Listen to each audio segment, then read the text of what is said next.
The saying goes, growing cities have growing problems. We've appreciated this growth over the last 5 years. Most of us are okay with a few extra cars on the Loop or down University, but what gives us some uneasiness is the spike in crime we've seen here in Lubbock, especially in these past 22 months. And Police Chief Floyd Mitchell feels the same way.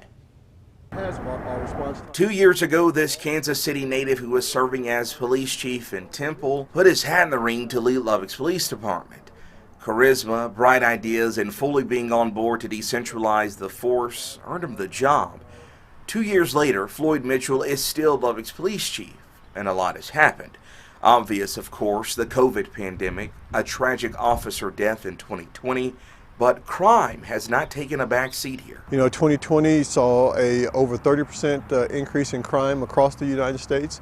Here in Lubbock, we experienced some of that same increase, especially when it had to do with violent crime. 2021, looking at the first 3 quarters of this year, our crime is trending down slightly, and we're paying attention to that, but our officers are still out there responding to calls for service, patrolling the streets, conducting their investigations, and trying to keep our city safe. We're in a much better place, especially when it comes to homicides here in the city of Lubbock, but we have had a few this year. Talk about the ones that we've had this past year. Most of them been drug-related, gang-related, at a random? Well, for anyone who loses someone to violent crime, one homicide is too many. It's really 2 categories. One is domestic violence. That means that the victim had some type of intimate relationship with their assailant. The other one would have to be our drug and gang-related homicides. Each of those categories, our domestic violence and our drug and gang-related, they each are trending at 8 homicides each this year. What's more concerning to me as I look at or analyze our homicide numbers is the age of the victims that we have. We've had, I believe we've had 7 or 8 victims that are under the age, or 17 years of age and younger. And that's very concerning. And when you look at some of those victims, some of them are domestic violence. Our youngest victim is a 1-year-old, and our oldest victim is a 66-year-old man. But when you look at that group of under 17, a lot of those kids are involved in drug and gang activity, and they're putting themselves in very dangerous situations when it has to do with either buying or selling narcotics. What can the community do about that, though, as a whole, from north to east, south to west? What can we do? Well, I think a big part of it is being involved in their child's life, and I say child. These are young kids. They're 17 and younger, but being involved in their life, providing opportunities for them. From that standpoint of taking them out to do recreational things. But I think a big piece of it is being in their business. I think it's important for us to be in our child's business, know what's going on in their lives, so we can guide them away from activities that is very dangerous to them. If I'm watching this, I'm a family. I have a family. I have children. Maybe I'm older. I'm a senior citizen.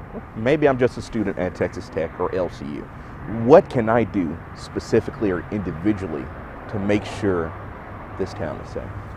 Well, we always say, if you see something, say something. One of the things that I think is important when we look at crime in Lubbock, Texas, is our vehicular manslaughter cases and negligent cases it has been on the rise.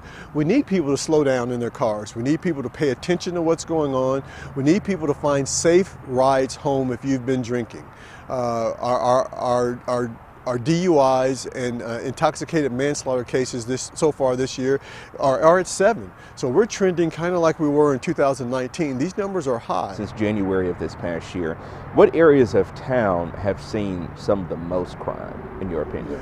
When you look at Lubbock, and I think it's very interesting. So let's just take violent crime, our aggravated assaults and our homicides and things like that. When you look at our map, it is not in one specific geographical area. I know sometimes people think that, well, it's all over here, it's all happened over here. But when you look at our homicides and where they've occurred across the city of Lubbock, it's all over. There is not one specific area that this is where the crime is happening. I asked you this a few months ago, and I'll ask you again. Is Lubbock still a safe place to raise a family and to live? And why? Absolutely. I know there was, a report here a few months ago about Lubbock being, in the top 10, most dangerous places to live in the United States. That data is very skewed. I think anyone can walk around Lubbock and feel safe. My family's here. I want everyone to feel safe in a place where I'm the law enforcement officer. So I believe Lubbock is really safe. Do we have crime? Yeah, you have a population over 300,000. You're going to have crime that goes with it. But by far, Lubbock is a very safe place to live and raise a family.